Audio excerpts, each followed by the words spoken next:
Like explained before, the term breakout is a term characterized by a sudden significant improvement or increase in popularity. Once again, in the terms of this video, I'm going to describe a breakout season as when a player finally hits that primetime stage and shows what he is capable of on a nightly basis when the ball is given to him. What's good, YouTube? It's your boy Faxon, and I'm here to talk once again about those players.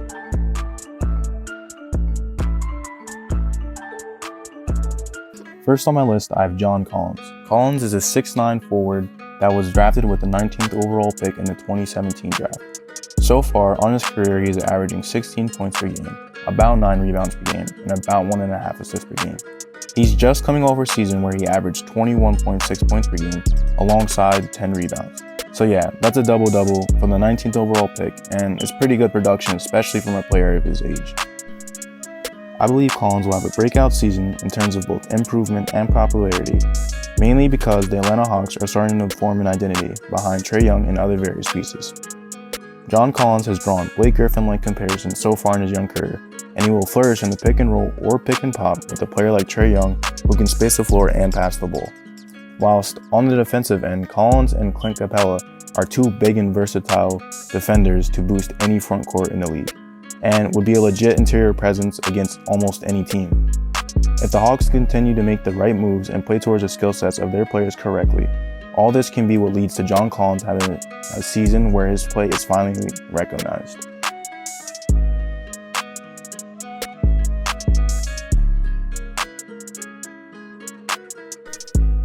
Second on my list, I have Kyle Kuzma. Yes, Kyle Kuzma, the walking meme in the NBA world right now. Kuzma is a 6'8" forward that was drafted 27th overall in the 2017 draft by the Brooklyn Nets, but soon after his player rights were traded to the Lakers. Kuzma on his career as of now is averaging 16 points, about 5.5 rebounds, and 2 assists. When you really realize he was a 27th overall pick, you start to see that's great production, and I think a lot of people just fail to realize that Kuzma is a young player that had to halt his development on the floor to play behind LeBron and AD. It's like we forget when people were raving about Kuzmania. I did myself too, not gonna lie. But he also did play terrible in the finals and for a majority of the normal season and the bubble season this year. But just a few short years ago, the man's rookie season made the Nets want to trade back for him. And his first season with LeBron is what led to the Lakers trading Ingram instead of him. And then you insert Davis and a majority of his touches are diminished just like that. And he has to somehow find rhythm in that. And at such a young point in his career, that's tough for almost any player to deal with. But all the clowning and memeing about him, I think will push Kuzma hard this offseason to be better. And whether that be on the Lakers this upcoming season or a different team, I think Kuzma will break out improvement-wise and show everyone that Kuzmania wasn't a fluke.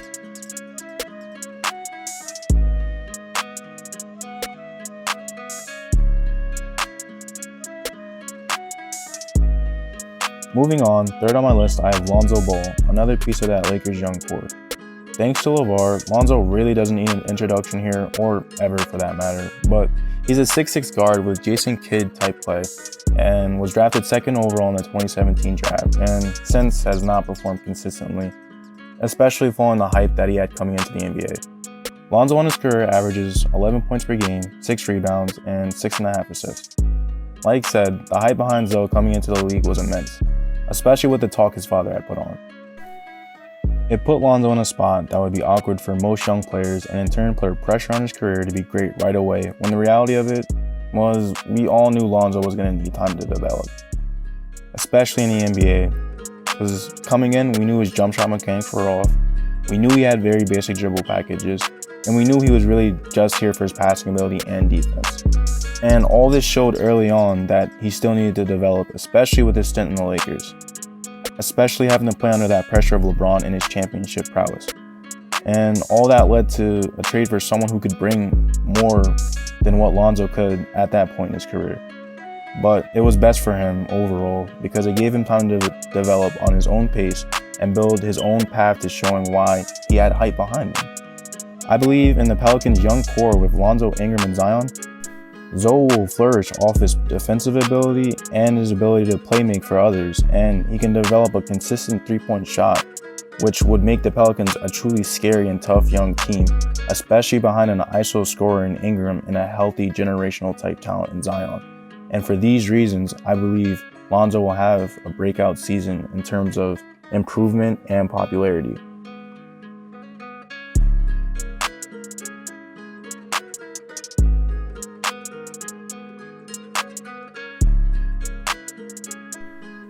Fourth on my list, I have Andrew Wiggins. And you might say, hey Faxon, Andrew Wiggins has had a pretty good career so far. But I respond to that with, remember when this man was being compared to Kobe Bryant and even had the nickname Maple Bryant for his 10th time? Yeah, me too. Wiggins was drafted with the first pick back in the 2014 draft to the Cavs and is a 6'7" forward with freakish athleticism. He was traded by Le GM from Cleveland for Kevin Love, and he ended up having a pretty good stint in Minnesota, but failed to live up to expectations and showed little improvement throughout his years of play. On his career, so far he averages about 20 points per game, about 4.5 rebounds, and like 2.5 assists. And these are okay numbers until you really take a look at them, as a majority of Wiggins' shots come in the mid-range area where he doesn't even shoot that well.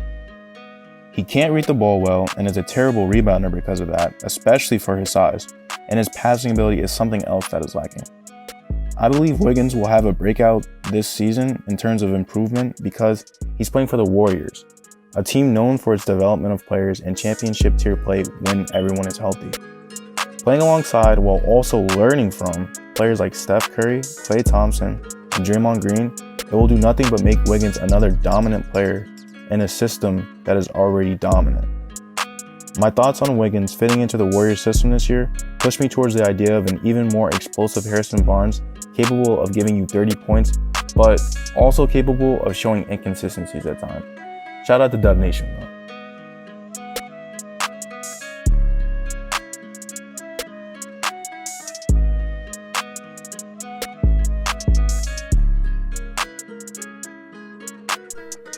Okay, last on my list for now, I have Christian Wood, an undrafted 6'10" power forward that has had a rocky career so far, but just came off a season where he showed what some would say is a unicorn-like playstyle in Detroit. All because of what he's able to do when he has the ball.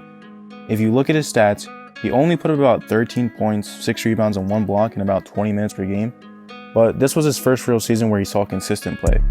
Per 36 has him averaging 22 points per game, about 10.5 rebounds, and about a block and a half. So you kind of get where I'm going here. He's a walking double-double if he gets the time. Christian also has a good 3-point shot for a player of his size and shows a good ability to handle the ball, and if he develops his passing ability and stays consistent in other aspects of his game while he plays on whatever team, be it the Pistons or another team, it will be what leads to breakout potential and improvement and popularity by him.